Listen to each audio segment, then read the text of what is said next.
माय. आ आज काय आहे? आज कोजागिरी पौर्णिमा आहे माय. बर. आज कोजागिरी पौर्णिमाचं 12 वाजेपर्यंत जागत्यात. हा 12ला मग खिरीचं दुधाचं निवद दावायचं हा आणि तवर टीव्ही राहायचं. लक्ष्मी आपल्या घरला येते ना. बर बर. म्हणजे 12 वाजेपर्यंत जागी राहायचं का आता? 12 वाजेपर्यंत 1 वाजेपर्यंत बर बर जागी जन आहे. तिने हंडाच घेऊन येते. बर बर. होय जन बोलला ऐकू आलं तिला. हम्म.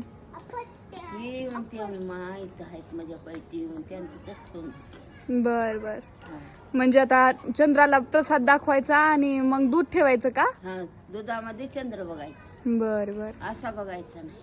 बर. आपण जागूया मग आमाय. हो मारुतीच्या पाराशी भजन करते सांगतात. मारुतीच्या पारावर आणि 12 वाजले हा की त्या परातीमध्ये दूध ओतायचं सगळ्याचं आणि त्या तांब्या तांब्या हा आणि ओतत्यात आणि त्याच्यामध्ये चंद्र बघतात. बर बर. हं. आपण जागूया मग रात्रीपर्यंत. हो माय. 12-1 वाजता टीव्ही. कोजागिरी पौर्णिमेच्या खूप खूप शुभेच्छा. हो माय शुभेच्छा सगळ्याला. हम्म.